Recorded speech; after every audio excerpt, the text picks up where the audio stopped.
Welcome back to High Courts, where we dive into the wildest, funniest, and most jaw-dropping stories the internet has to offer. Today we're taking a trip down the chaotic rabbit hole of Reddit, where drama knows no bounds and the audacity levels are sky-high. First, let's start with this. I, a 43-year-old male, and my wife, a 40-year-old female, have two sons, 10 and 14 years old. We both work from 9 a.m. to 5 to 6 p.m., even later sometimes. The boys have after-school activities almost every day, so after work, we usually drive them to or from somewhere. Then there's helping with homework, cooking, house chores, etc.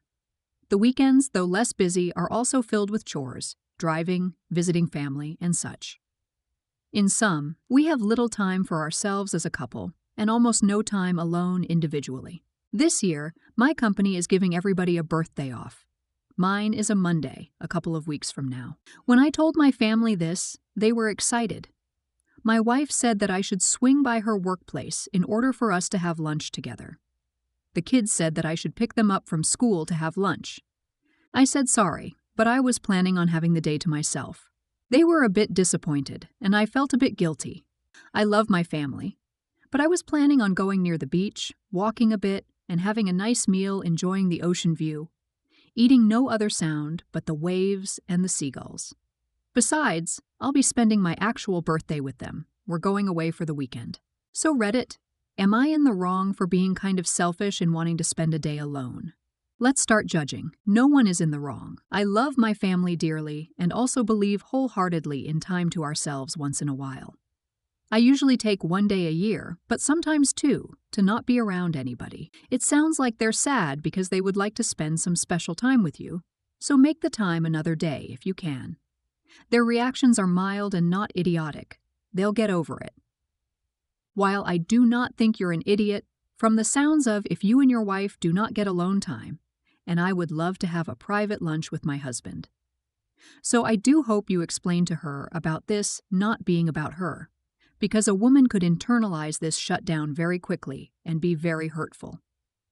I don't think you're an idiot, but I do think that this is one of those sacrifices/trade-offs people talk about making when starting a family. You can have your day off, but they're allowed to be disappointed. It doesn't sound like they're doing anything to guilt you, so you'll just have to live with it yourself. No one is in the wrong. Next up, I have a good corporate job. I bought a townhouse 7 years ago when I was single. Met my partner 3 years ago. He moved into my townhouse. Pays occasional, well below market value rent, buys occasional groceries. I cover well over 80% of the expenses. My partner is a PhD student. When he moved in with me, he cut a lot of expenses. He no longer had to work his part-time job to pay his rent in a shared apartment with 4 other guys. My partner does do more housework than I, 60-40 split, and he cooks more often, 65-35. I do not mind this arrangement. I care about him deeply, and we generally get along well and have a caring relationship. The issue is this. I am selling my townhouse and buying a house. I am fronting the entire cost and am the only one on the mortgage. Before we moved in, I asked my partner to sign a cohabitation agreement, basically a prenup for unmarried people. I gave him the agreement, which basically said I keep the house and don't owe spousal support in the event of a breakup. We got in a big fight because my partner wants to have equity in the house because of the housework he does. I think this is unfair. I know enough divorced couples to know you should always plan for the future. I'm worried about having to sell the house if we break up in order to pay him out. Am I crazy? Am I in the wrong if I stick to my guns? Edit. A few people are asking why this is even an issue if we aren't married. In my jurisdiction, if you cohabitate long enough, you are considered common law spouses. We are getting to the point where if we break up, he would have a lot of the same rights as he would if we were married. Let's start judging. 60% of the housework does not equal half a home. That's called pulling your weight. Except he doesn't, as his financial contribution is close to zero. How utterly ridiculous of him. He's 36 and a PhD student. As soon as he moved in, he stopped working as much. Really bad sign. But I'd bet everything that he doesn't use that additional time to speed up his PhD. By the time he gets it, he'll be lucky if he's 40. Then what? His resume will be so crappy that he won't get a high-paying job. He'll just keep on leeching from you. You have subsidized his life since before he moved in, and he just sees you as a money tree. He's put no cash towards it whatsoever and will not put any money towards it in the future. You'd be a complete and utter idiot if you allowed him any type of legal toehold on your property. Frankly, you'd be an absolute dunderhead if you maintain a relationship with such a user. You're not in the wrong. You're not in the wrong. Equity for housework is appropriate if it includes giving up your job to birth and raise children, because that's a full-time job which benefits the working partner greatly, while greatly damaging the stay-at-home spouse's ability to earn. Equity for living almost rent-free but doing a little more of the cleaning? Get the hell out. The way my mom did it is when she got married to my father, she signed a contract and bought half of the house from him.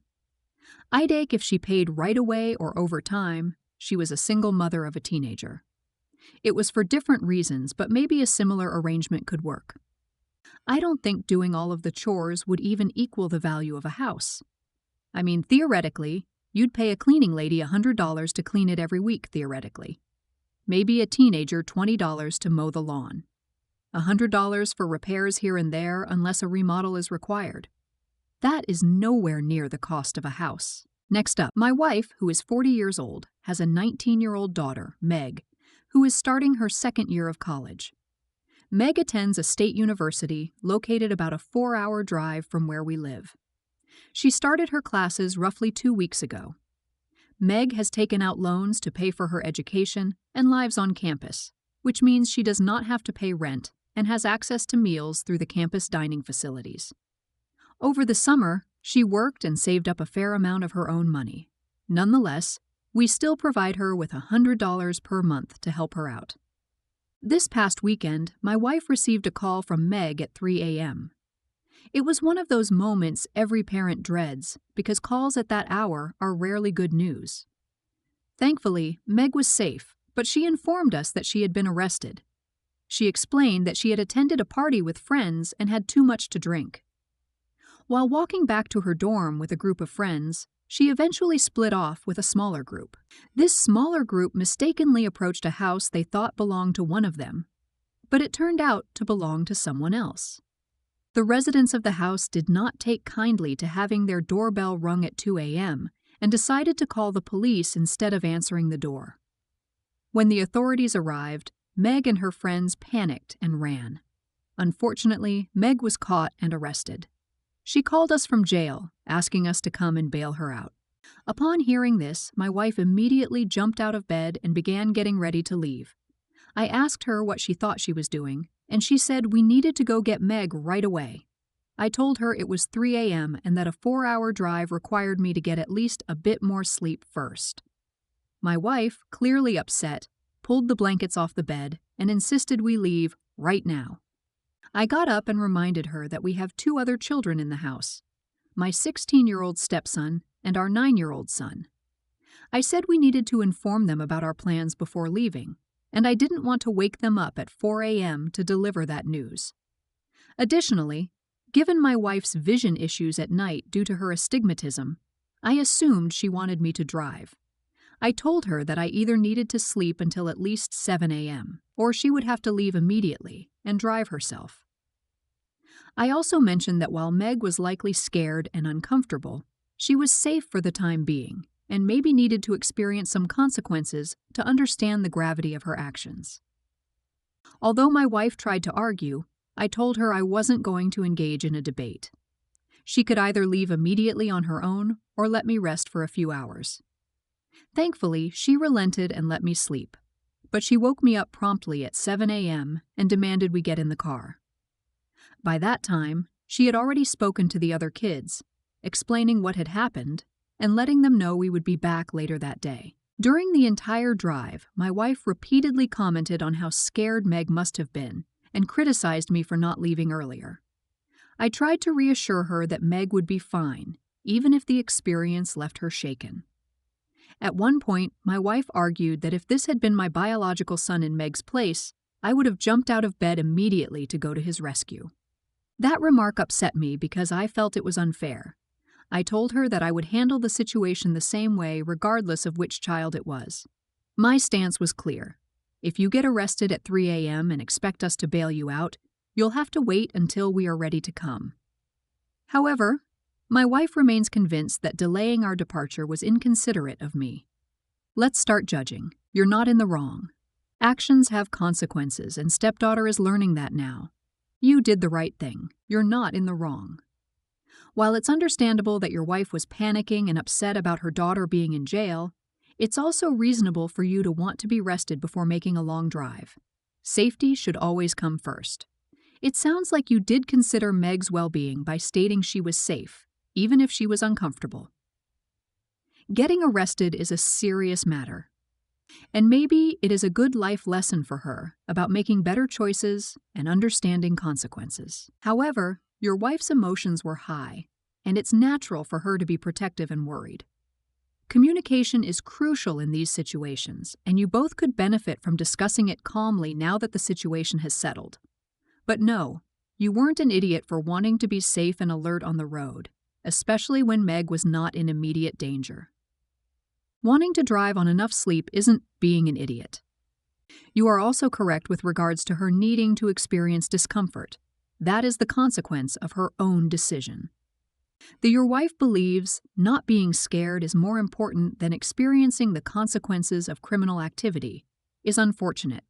It's a much deeper act of love to want your child to learn from their mistakes than it is to shield them from their mistakes. Well, for starters, they won't let you bail your drunk kid out until they sober up. Coming from a mom of a 2-time zero-tolerance offender, the best thing I ever did was let my kid sit in jail the second time. Instead of bailing her out at 9 a.m. sharp, I let her sit there until afternoon. After that experience, she decided she didn't want to ever go back and straightened up her act. Next up, so my birthday is coming up. Last year, my wife threw a big surprise party for me. I am not a big birthday person, didn't complain but saw it coming and didn't really want it. Pretended to be surprised and had a good time regardless and appreciated her. However, it was way too expensive. I told her next year I don't want to spend any money. I'm more of a low-key guy. Ordering in food and watching a movie would be ideal for me. She also does not make much money right now, so we really rely on my paycheck. She's almost done law school. I really didn't enjoy paying the credit card bill after last year's party. I will go all out for her. I enjoy gift giving and planning things. However, I just don't want her to spend money on me. If I need something, I'll just buy it. Anyways, I found out she planned a whole day in the city 2 hours away at a fancy restaurant. This means I gotta drive 2 hours there and 2 hours back. She's scared of driving in the city. She also bought expensive tickets to a show and a few gifts. Am I an idiot for saying to cancel the whole thing? I prefaced weeks ago to not spend too much money on anything. We have 2 expensive trips coming, Italy for her graduation. Let's start judging. I knew from practically day 1 of dating my boyfriend, he didn't like celebrating birthdays. When mine rolls around, he makes an effort to do something special for me. But these are trauma reminders, and I respect that. Our first year together, we took a trip for his birthday back to his hometown in time for Thanksgiving. The second year, we had a low-key night in with takeout and TV. This year, I'm attempting 2 of his grandma's recipes, chicken and dumplings and pound cake, and giving him socks because he keeps complaining of holes in his socks. You have to listen and hear your partner when they voice things like this.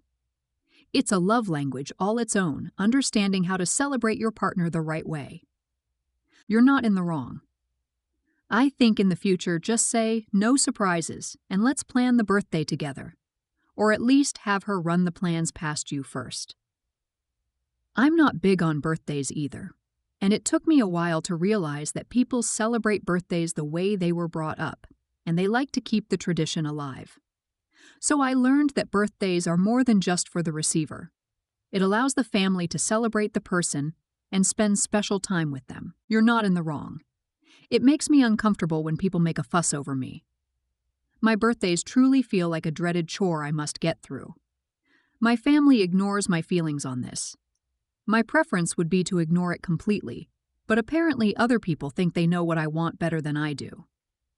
I just force a smile, thank them, pretend to enjoy myself, and secretly wish they would all leave so I can get back to whatever I was doing.